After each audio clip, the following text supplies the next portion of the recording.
खाना खाना हमें भी अपने साथ ले चलना ऋषि संदीपानी के आश्रम में। हमें भी तुम्हारे साथ यात्रा करने में बहुत अच्छा लगता है।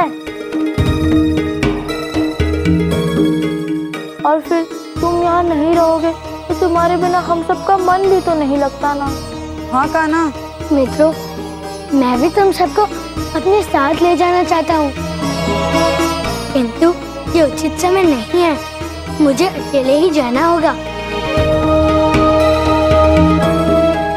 और वैसे भी मैं सदा के लिए थोड़ी ना जा रहा हूँ। मैं तो बस ऋषि संदीपानी से मिलकर पुनः लौट आऊंगा। और हाँ, तुम सब अपना ध्यान रखना। यदि वन में गैया चराने जाओ तो सचेत रहना, घबराना मत। मैं भले ही कहीं भी चला जाऊं, किंतु मेरा हृदय सदैव तुम सबके साथ रहेगा। और वैसे भी कभी कभी राधा और उनकी सखियों को भी तो मुझसे मुक्ति मिलनी चाहिए।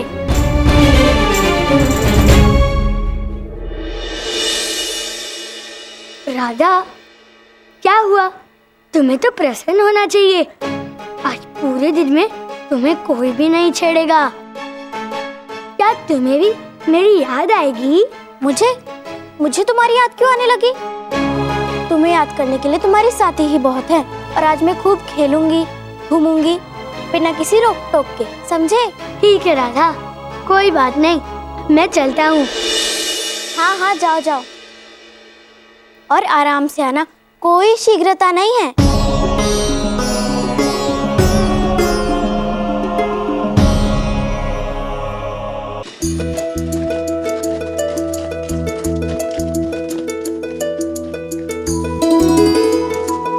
देखिए मैया, ये तितलियां भी हमारे साथ साथ आश्रम चल रही हैं। कान्हा, बहुत ही सुंदर तितलियां है ना?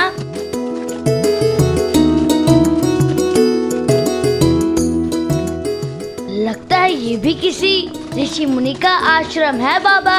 हाँ बलराम, ये आश्रम दुर्वासा ऋषि का है। बाबा, फिर तो हमें ऋषि दुर्वासा का आशीर्वाद भी ले लेना चाहिए। ऐसे अवसर बहुत कम मिलते हैं। नहीं पुत्र, दुर्वासा ऋषि छोटी सी त्रुटि पर भी शापित कर देते हैं। बाबा, हम तो उनका आशीर्वाद लेना चाहते हैं, फिर इसमें त्रुटि कैसे होगी भला?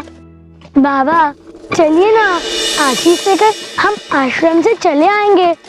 और वैसे भी आपको मेरी चपलता का ही भय है ना, किंतु मैं कह रहा हूँ ना कि मैं कोई भी चपलता नहीं करूँगा। कान्हा पुत्र, कैसे समझाऊं तुम्हें? दुर्वासा ऋषि बहुत ही क्रोधित मत समझाइए ना बाबा, चलिए ना। और आप ही तो कहते हैं कि हमें ऋषियों का आशीर्वाद समय समय पर लिखते रहना चाहिए।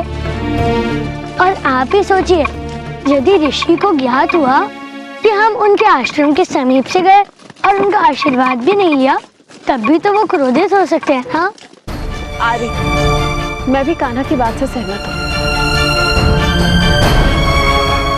ऋषि दुर्वासा का आशीष लेना ही उचित होगा। किंतु कान्हा, पहले कह देती हूँ, वहां जाकर कोई चपलता मत करना पुत्र। ठीक है मैया।